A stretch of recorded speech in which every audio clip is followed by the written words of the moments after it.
Welcome to Twilight Tales, where the shadows whisper and sleep softly follows. If you're new here, make sure to hit that subscribe button, tap like, and share this tale with someone who enjoys a little chill before they drift off. Now, get cozy, turn down the lights and let the rain fall outside while I tell you a story. A soft, unsettling tale of a woman who knocked every night at exactly 3 a.m. Elliot didn't believe in ghosts. He believed in creaky floors, drafty windows, and the kind of noises houses make when they settle into the night. So when he signed the lease for the small house on Ashridge Lane, he barely registered what the landlord muttered while handing over the keys. "She's harmless. Just don't answer the door after 3 a.m. Elliot chuckled, thinking the old man was just trying to be funny. Probably some town legend meant to scare newcomers. The house was everything Elliot needed. Quiet, out of the way, with big windows and a soft breeze that always smelled like pine and distant rain. It had blue curtains, in every room gently waving in the evening light. The first 2 nights passed peacefully.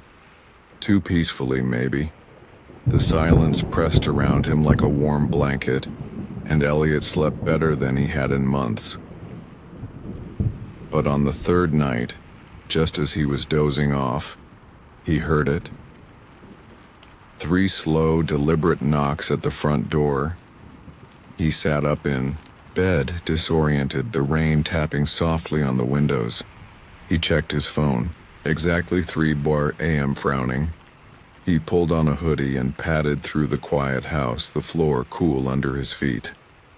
The knock didn't come again. He opened the door. No one there. The rain was light, almost calming, and there weren't any footprints on the porch. Shrugging, Elliot stepped back inside, locked the door, and went to bed, telling himself it was probably just some neighborhood kids messing around. The next night, it happened again. 3 knocks. 3 a.m. He didn't get up this time, just lay there, eyes open in the dark, heart thudding quietly in his chest. After a few minutes, the knocking stopped, but from that point on, it happened every night, always 3 knocks, always at 3 a.m., never a minute early, never a minute late. Some nights after the knocks, he thought he heard a whisper, soft, almost apologetic. Just a faint female voice barely audible through the door. Elliot. He tried telling himself it was a dream, that he was just imagining it. But each time, it felt real. More real than anything in his waking hours one rainy afternoon. Trying to distract himself, Elliot started exploring the attic. There were a few boxes the previous tenant had left behind. Dusty, forgotten things. At the bottom of one, wrapped in an old piece of newspaper, was a photograph. It was black and white, slightly curled at the edges. A photo of the house. His house, but older. The trees were smaller, the paint a little darker. And in the photo, a woman stood on the front porch wearing a long white dress. Her face was turned toward the camera, but her features were blurred by a curtain of dark hair on the back. In faded pencil were 5 words.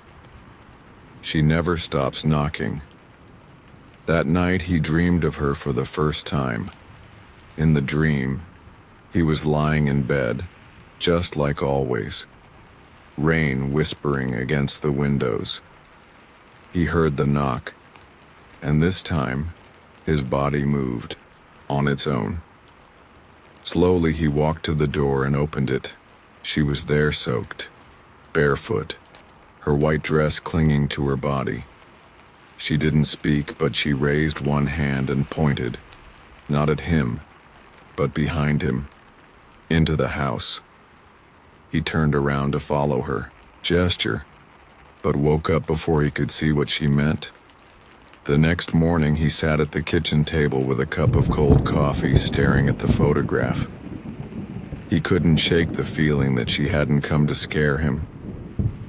That, maybe, she needed something. Later that day, he stopped by a small coffee shop in town. It was quiet, the kind of place where everyone knew everyone. The barista, a kind woman with silver hair and tired eyes, struck up a conversation while making his drink. "You live in the Blue Curtain House, right?" she asked, without looking up. Elliot blinked. "Yeah. How'd you know?" "Not many folks stay long," she said. "Used to belong to Martha Renshaw. She went missing 15 years ago. Husband said she walked out during a storm and never came back." "They never found her?" Elliot asked softly. The woman shook her head. "No, but people say she still knocks, looking for someone to let her in." Elliot didn't sleep well that night. The knocks came as usual, but this time after the third knock there was a voice. "Please," she whispered. "Let me in." I'm cold. He froze, heart racing. "Just for a minute," she said. He didn't move, didn't even breathe. Eventually the silence returned. In the morning, the photograph was on his kitchen table. He hadn't touched it since putting it back in the attic. The knocking became part of his life. He tried everything: headphones, rain sounds, leaving the light on. But no matter what he did, he always woke at 3 a.m., always heard her, and in time, it started to feel like she wasn't outside the door anymore. Sometimes it felt like the knock came from within the walls, or the ceiling, or the far corner of the room where the shadows never seemed to lift. On the 14th night, Elliot decided he had to know. He stayed up with a flashlight, his phone, camera set to record, and a voice recorder beside him. He sat in the armchair across from the door, a blanket draped over him, the rain tapping gently outside. At exactly 3 a.m., the knock came. Knock, knock, knock. He stood slowly and opened the door in one swift motion. Nothing. The porch was empty. The street was quiet. The rain had stopped, but when he turned to go back inside, he saw her. She was standing in the hallway, dripping water onto the wooden floor. Her long dark hair covered her face, and her white dress clung to her like a second skin. She lifted her head. Her eyes were dark, not angry, not hollow, just tired. "Thank you," she whispered, and then, right in front of him, she faded. Slowly, gently, like fog dissolving in morning sun. The knocking never came again. Elliot still lives in the house on Ashridge Lane. He never moved.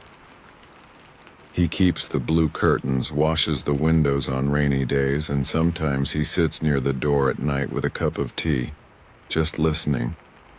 Sometimes when the wind moves just right, he thinks he hears her humming in the walls. She isn't angry. She isn't lost, not anymore. You've been listening to Twilight Tales, where nightmares are whispered with care. If you enjoyed tonight's soft scare, don't forget to like, share, and subscribe to join us again under the rain. Sleep well, and if you hear knocking tonight, maybe don't open the door. Good night.